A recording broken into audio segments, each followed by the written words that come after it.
धना प्रायोपविष्टो गंगायाम अनाधृत्याधिरार्षियम। अथवा वे सम्राट जो परीक्षित थे, पांडु नाम मानवर्धना, पांडवों की कीर्ति को बढ़ाने वाले थे ये परीक्षित। और कस्य हे तो अधराठ स्त्रियम अनादृत्य गंगायाम प्रायोपविष्टा। तो किस कारण से जो सम्राट पदीय लक्ष्मी की उपेक्षा कर दी अनादृत्य उन्होंने, और उसे उपेक्षा करके गंगायाम प्रायोपविष्टा, गंगा किनारे अनशन करने बैठ गए, कथा सुनी। ऐसा क्यों? क्यों ये परीक्षित साधारण तो थे नहीं। कि नमन्त यदुपादन के तमात्मना शिवाय हानि अधना निशद्रव। कथम सवीराश्रियमंगदोस्तजा युवै सतो सृष्टु महोषाशुभि। अंग, हे सूत जी, यत पादन के तम शत्रवा, जिनके पादपीठ का शत्रुगण निश्चय ही आत्मना शिवाय धनानि आनीय नमन्ति। समझ लीजिए, ये श्लोक याद कर लेना कुलदेव है।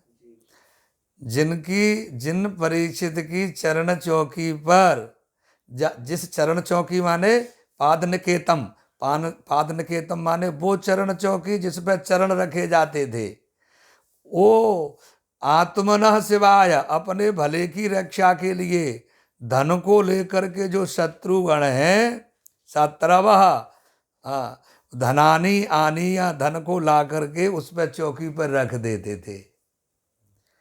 परीक्षित की चरण चौकी पर शत्रु लोग आकर के धन रख जाते थे कि हमारी ये रक्षा करेंगे, अर्थात हमें मारेंगे नहीं। ऐसे परीक्षित सवीर दुस्तजाम, जो ऐसी राज्य लक्ष्मी है, कोई छोड़ेगा क्या? जो दुस्त्यजाम है, जिसे छोड़ना बहुत कठिन है, ऐसी श्रियम युवशतः, उस लक्ष्मी को युवावस्था में ही, आश्चर्य की बात है, अशुभि स कथम उत्सृष्ट हो, प्राणों के सहित कैसे उस लक्ष्मी को, राजलक्ष्मी को उन्होंने त्याग दिया। और शौनक जी कह रहे हैं कि शिवाय लोकस्य भवाय भूतये य उत्तम श्लोक परायणा जना जीवन्ति नात्मार्थमसौ पराश्रयं मुमोच निर्वेद्य कुतः कलेवरा।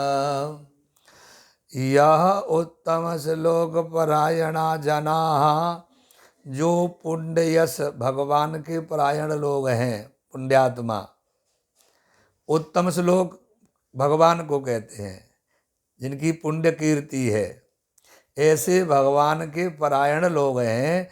लोकस्य शिवाय भूतये भवाय जीवंती, लोगों के कल्याण के लिए, प्राणियों के अभ्युदय के लिए जीवन धारण करते हैं, जो भगवान के परायण हैं। आत्मार्थम ना, अपने स्वार्थ के लिए नहीं। असौ निर्विद्या, इन राजा परीक्षित ने निर्विद्या विरक्त होकर के पराश्रयम कलेवरम कुतः ममोचा, यानी ऐसे भगवान के आश्रय में रहने वाले तो वैसे भी लोक कल्याण के लिए जीते हैं, प्राणियों की रक्षा करते हैं, फिर ऐसे शरीर को विविक्त होकर के, विरक्त होकर के दूसरों को आश्रय देने वाला वो कलेवरम, ऐसा शरीर कुतः ममोच, क्यों त्याग दिया परीक्षित ने कथा सुन करके। तो शौनक जी कह रहे हैं कि तत्सर्वम न समाचक्ष्वा पृष्ठो यदि किंचन मन्ये त्वां विषये वाचां स्नातमन्यत्र छान्दसात्। छान्दसात् यानी वेदवाणी को अन्यत्र वाचां विषये स्नातां, वेद वाणी को छोड़ करके अन्य वाणी का जितना विषय है उसमें अत्यंत निपुण आत्मा को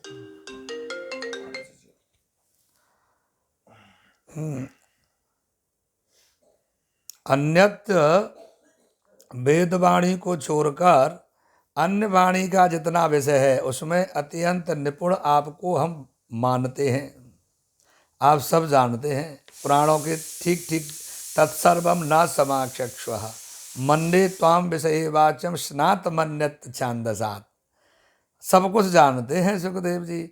यह यद किंचन ये क्या नाम है, सूत जी से, क्योंकि आप पुराण वेदता हैं, वेदों की वेदता नहीं है लेकिन पुराणों को ठीक से जानते हैं, उसमें अत्यंत निपुण हैं आप।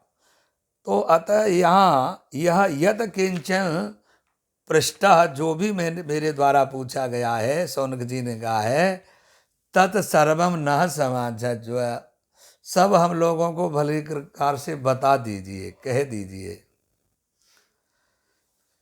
तो देखिए, द्वापरे समनुप्राप्ते तृतीय युग पर्यये जाता पराशरा योगी भासव्याम कलया हरे।